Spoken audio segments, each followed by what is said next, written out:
Welcome to our channel. ఈరోజు మనతో పాటు రమ్మగారు ఉన్నారు. నమస్తే రమ్మగారు. నమస్తే జయ.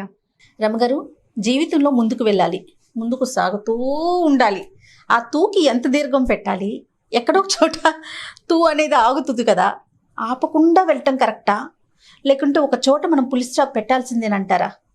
జీవితంలో ముందుకెళ్ళటం అంటే ఊరికే ముందుకెళ్ళిపోవడం కాదు, అసలు జీవితం అంటే ఏమిటో తెలుసుకోవాలి ముందు మనం. ఖచ్చితంగా కదా. జీవితం అంటే ఏమిటి, దీనికి ఎక్కడ మొదలు ఎక్కడ ఎండ్ అనేది తెలుసుకోవాలి. జీవితంలో ముందుకు పోవటం అనేది మనం మెటీరియలిస్టిక్ థింగ్స్లో తీసుకోకూడదు జయ. ఒక పారమార్థికమైన అర్థం ఉంది అందులో. రామకృష్ణ పరమహంస చెప్పిన కథ ఒకటి చెప్తాం చూడు. ఇదే దీని పాయింట్, ఇంకా వేరే దీని మీద డిస్కషన్ లేదు. కథ వింటే మనకు అర్థమైపోవాలన్నమాట. పూర్వం అట కట్టెలు కొట్టుకునేవాడు ఉండేవాడు. కట్టెలు కొట్టుకుని ఏం చేస్తారు, అడవికి వెళ్ళి అక్కడ ఏం డబ్బులు ఇవ్వక్కర్లా, శక్తి అనుసారం మనకు ఎంత ఓపిక ఉంటే అన్ని కట్టెలు కొట్టుకోవటం, ఎంత మొయ్యగలమో అన్ని కట్టెలు కొట్టుకుని ఊళ్ళోకి తెచ్చి అమ్మడైనని అమ్మడవటం. ఓ 2 పొయ్యిలు ఉంచుకుంటే తమ ఇంట్లో పొయ్యిలోకి, అప్పుడు గ్యాసులు లేవు కదా, 2 పొయ్యిలు చితుకులతో పాటు 2 కట్టెపేడు పెట్టుకుని అన్నం వండుకోవచ్చు. ఈ అమ్మిన కట్టెలతోటి ఈ బియ్యము పప్పు ఏదో కొనుక్కునేవాళ్ళు. అప్పట్లో అసలు జీవితాలు సింపుల్గా ఉండేవి. కట్టెలు కొట్టుకునే వాళ్ళు కూడా బతికేసిన రోజులు అవి. ఇప్పుడు ఖర్చులు ఎక్కువైపోయినాయి కదా, ఈ కట్టెలు కొట్టుకుంటూ ఉండేవాడు. అయితే రోజు ఒక అడవికి వెళ్ళేవాడు. ఓ రోజు ఒక సాధువు ఎదురొచ్చాడట అతనికి. ముందుకు పోనాయనా అని చెప్పాడు. విన్నాడు, ఓ దండం పెట్టాడు. ఆ వాళ్ళ తన అలవాటు ప్రకారం కట్టెలు కొట్టుకున్నాడు, ఇంటికి వచ్చేసాడు. అయితే ఇంటికి వచ్చా కూడా ఇతనికి ఆ సాధువు చెప్పిన మాట గుర్తొస్తుంది. ముందుకు సాగమన్నాడు ఆయన, ముందుకు వెళ్ళు అని చెప్పాడు. ఎందుకు ముందుకు వెళ్ళమన్నాడు? పర్నాడు ఏం చేశాట, ఈ కట్టెలు ఎక్కడ కొడుతున్నాడో అక్కడి నుంచి బాగా ముందుకు వెళ్ళాట. గంధపు చెట్లు ఉన్నాయట అక్కడ. హాహాహా, సాధువు ఎంత గొప్పగా చెప్పాడు అని చెప్పేసి గంధపు చెక్కలు దొరికినన్ని గంధపు కట్టెలు కొట్టుకొచ్చి చక్కగా మంచి రేటుకి అమ్ముకున్నాడు. బాగా డబ్బులు వచ్చింది. ఆ సాధువు ముందుకెళ్ళమన్న మాటే అతన్ని వెంటాడుతూ ఉండేది. గంధపు చెక్కలతో ఆగల. గంధపు చెక్కలు కొట్టి ఇవాళ కొడితే 15 రోజులకు సరిపోతుంది ఆ తిండి. మామూలు చెక్కలు అయితే ఒక రోజుకే వస్తుంది అన్నం. గంధపు చెక్క కొట్టితే ఏముంది, బట్ చాలా డబ్బు వస్తుంది కదా. సరే, కొద్ది రోజులు నెల గడిచింది, మళ్ళీ వెళ్ళాడు. ఆయన ఇంకా ముందుకెళ్ళమన్నాడు. ముందుకు సాగు అన్నాడు. ఇంత ముందుకే అని చెప్పలేదు కదా, ఇంకా ముందుకెళ్ళాట. అక్కడ ఒక నదీ తీరంలోకి చేరాడు. ఆ నదీ తీరంలో వెండి గని ఒకటి కనపడింది అతనికి. తవ్వితే వెండి వస్తుంది. తవ్వగలిగినంత తవ్వి మోసుకొచ్చేసరికల్లా చాలా బాగుంది. ఇంటికి వచ్చాడు, అదంతా అమ్ముకున్నాడు, ధనవంతుడు అయ్యాడు బాగా. అయినా కూడా సాధువు ముందుకెళ్ళమన్న మాటే గుర్తొస్తూ ఉండేది. ఇంకా ముందుకెళ్ళి చూద్దాం, కొంత దూరం వచ్చాం, కట్టెల నుంచి గంధపు చెక్కలు వచ్చినాయి, దాని నుంచి వెండి గని వచ్చింది. ఈసారి నదిలోకి దిగాడట. నది దాటగానే బంగారపు గని కనపడిందట. మరీ బాగుంది, మహత్తరంగా ఉంది. బంగారం తవ్వుకొచ్చాడు, కోటీశ్వరుడైపోయాడు. ఇది బాగుంది. కోటీశ్వరుడయ్యా కూడా ముందుకు సాగమన్న మాటే వెంటాడుతోంది. ఈసారి గంధపు చెక్కలు దాటాడు, వెండి గని దాటాడు, బంగారపు గని దాటి కూడా ఇంకా ముందుకెళ్తే ఒక చోట ఒక గుహలాగా ఉండి వజ్రాలు, వైఢూర్యాలు, మరకత మాణిక్యాలు ఎన్ని దొరికినాయోట.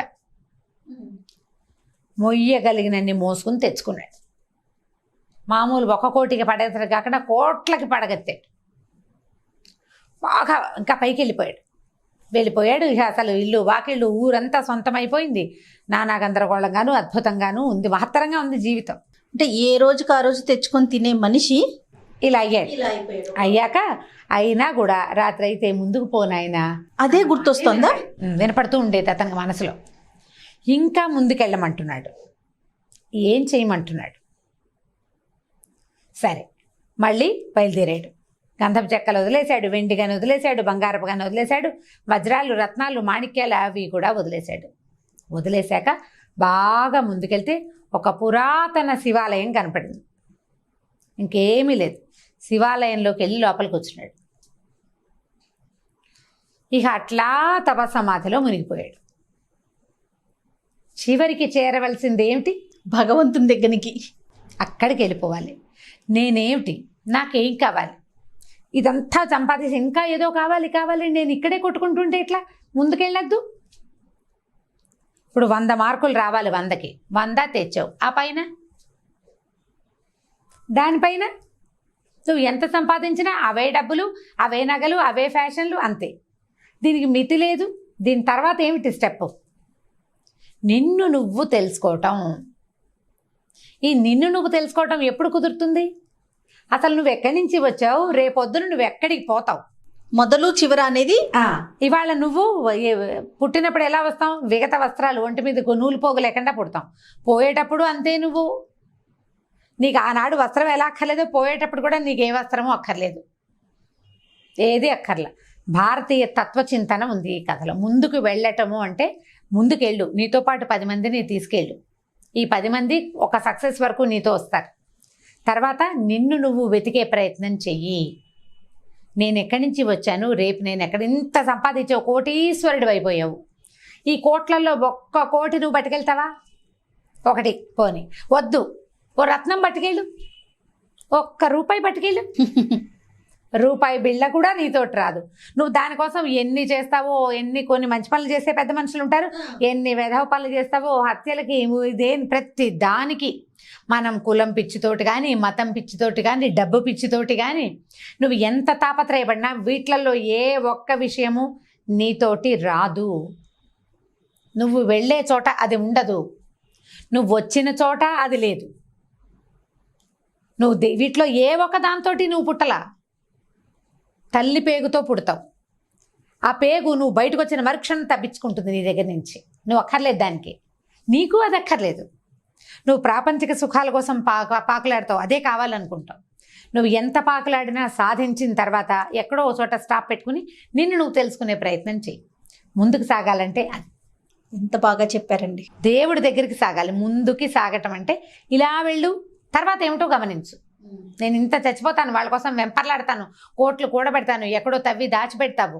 నా తాతలు మనవాళ్ళు తినడానికి సంపాదిస్తావు, వాళ్ళందరూ ఎంజాయ్ చేయడానికి. అది వాళ్ళు చెడిపోవడానికే తప్ప ఇస్తే రెండోది కాదు. నువ్వు చూడవు కదా, నువ్వుండవే అన్నాళ్ళు. నీ ముని మనవడి దాకా కూడా నువ్వు ఉండవు. ఇప్పుడు అసలు మనవాళ్ళ దాకా కూడా ఉండలేని దుస్థితిలోకి వచ్చేసాం మనం. దశరథ మహారాజు 60,000 సంవత్సరాల వయసు వచ్చాక రాముల వారు పుట్టేట. 60,000 సంవత్సరాల వయసు వృద్ధాప్యంలో కుమారులు పుట్టారు. పిల్లాడు పుట్టిన 25 ఏళ్ళు రాకుండానే పోయారు ఆయన. అవి 60 ఏళ్ళవి ఏమిటి, వ్యామోహంతో, పుత్ర వ్యామోహంతో పోయారు.